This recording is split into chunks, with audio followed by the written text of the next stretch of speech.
अस्सलामुअलैकुम, राम राम। कैसे हैं? उम्मीद है खैरियत से होंगे।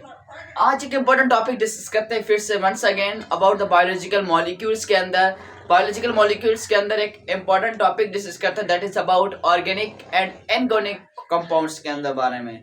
ऑर्गेनिक कौन से हैं, इनऑर्गेनिक कंपाउंड्स कौन से हैं, और उसके बारे में डिस्कस करेंगे। और उसके साथ साथ हम माइक्रोमोलिक्यूल्स, मैक्रोमोलिक्यूल्स, पॉलीमर्स, मोनोमर्स के बारे में हम कॉन्सेप्ट को डिस्कस करेंगे। तो आइए स्टार्ट कर देते हैं अबाउट द ऑर्गेनिक कंपाउंड्स। किसे कहते हैं? तो ऑर्गेनिक कंपाउंड्स बेसिकली हम कहते हैं एक तो ऑर्गेनिक कंपाउंड जिसके अंदर carbon and hydrogen covalently bonded हो, जिसके अंदर हम कहते हैं ये हमारे पास केमिस्ट्री के अंदर आता है। ज्यादातर हम इसके अंदर, ये चैप्टर हमारा बायोकेमिस्ट्री से रिलेटेड है तो इसका जिक्र बहुत सारा होगा। इसके अंदर हमारे पास ऐसे स्ट्रक्चर पढ़ेंगे हमें, वो बहुत सारी थोड़ी कॉन्सेप्चुअल होंगी और इजी भी है।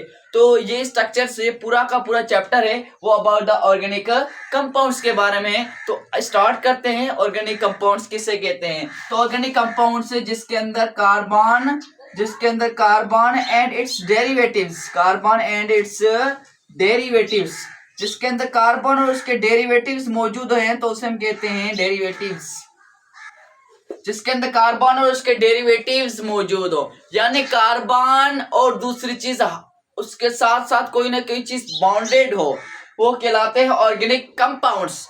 जैसे कि हमारे पास है, यहाँ पर हमारे पास है कार्बोक्सिलिक एसिड, तो यहाँ पर कार्बन के साथ साथ कोई और चीज मौजूद है जिसके हम कहते हैं हाइड्रोजन। तो याद रहे carbon and hydrogen covalently bonded होंगे, जिसके अंदर कार्बन भी मौजूद हो, हाइड्रोजन की भी मौजूद हो और उसके डेरिवेटिव्स भी हो सकते हैं। तो कार्बन के साथ साथ उसके डेरिवेटिव होंगे, वो कौन सा डेरिवेटिव है उसका? हाइड्रोजन।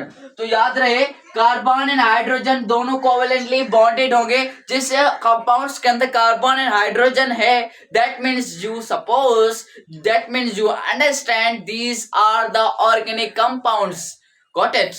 आगे स्टार्ट करते हैं। जैसे कि methane CH4 carbon and hydrogen, जैसे कि glucose C6H12O6 carbon and hydrogen. यहाँ पर देख कार्बन हाइड्रोजन, जिसके अंदर कार्बन और हाइड्रोजन क्या होते हैं? कोवेलेंटली बॉन्डेड हैं। This are the organic compound, ये कहलाते हैं ऑर्गेनिक कंपाउंड्स। इसके बनस्पत दूसरे होते हैं इनऑर्गेनिक कंपाउंड्स। क्या होते हैं? Inorganic compounds. तो इनऑर्गेनिक कंपाउंड्स किसे कहते हैं? जिसके अंदर कार्बन और हाइड्रोजन कोवेलेंटली बॉन्डेड ना हो। हम कहें कार्बन और दूसरा चीज क्या है? हाइड्रोजन, दोनों कोवेलेंटली बॉन्डेड ना हो, कोवेलेंटली बॉन्डेड ना हो। दैट मीन्स उसका मतलब ये हुआ कि जिसके साथ कार्बन तो हो लेकिन हाइड्रोजन ना हो। मीन्स कोई भी एक डेरिवेटिव क्या होना चाहिए? मिस होगा। जैसे कि हम लेते हैं एग्जांपल के तौर पर वाटर के अंदर हाइड्रोजन है लेकिन कार्बन नहीं है, दैट मीन्स ये इनऑर्गेनिक कंपाउंड्स है। जैसे कार्बन डाइऑक्साइड, कार्बन है लेकिन हाइड्रोजन नहीं है, तो ये भी क्या है? Inorganic compounds. जैसे कि अमोनिया, जैसे कि इसके अंदर हाइड्रोजन मौजूद है, कार्बन मौजूद नहीं, इनऑर्गेनिक कंपाउंड्स है। तो ये वो कंपाउंड्स हैं जो इनऑर्गेनिक है, जिसके अंदर इसके डेरिवेटिव्स क्या हैं? मौजूद तो, लेकिन इसके साथ हमने कहा कि कार्बन और हाइड्रोजन होना चाहिए। तो इसके अंदर कार्बन हाइड्रोजन तो है लेकिन कार्बन मिस है, इसके अंदर कार्बन है तो हाइड्रोजन मिस है, और इसके अंदर हाइड्रोजन है तो कार्बन मिस है। दैट मीन्स हम कह सकते हैं कि कोई ना कोई एक एलिमेंट क्या है? मिस है। तो जिसके अंदर ऑर्गेनिक कंपाउंड्स वो कहलाते हैं जिसके अंदर कार्बन और हाइड्रोजन दोनों मौजूद हो, दोनों कोवेलेंटली बॉन्डेड हो, that is called organic compounds. Inorganic compounds किसे कहते हैं? जिसके अंदर क्या हो? कार्बन और हाइड्रोजन दोनों कोवेलेंटली बॉन्डेड है ना हो। मीन्स कोई भी एक एलिमेंट क्या होना चाहिए? कंपाउंड्स में से गायब होगा। जैसे वाटर हो गया, कार्बन डाइऑक्साइड हो गया और अमोनिया हो गया। This is called the inorganic compounds, this is called the organic compounds. Let discuss about monomer,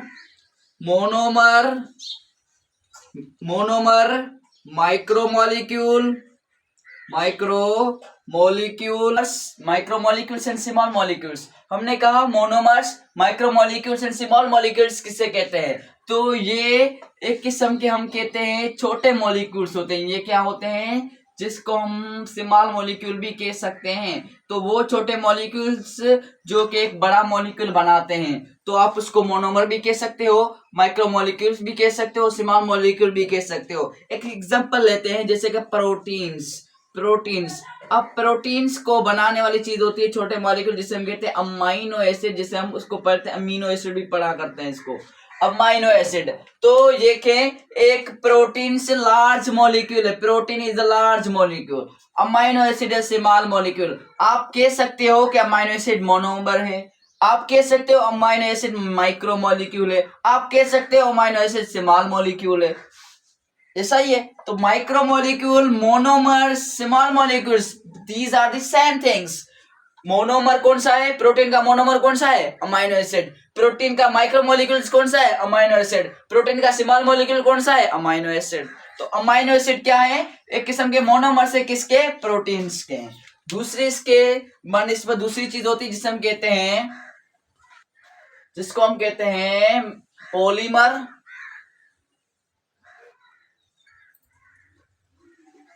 macromolecule,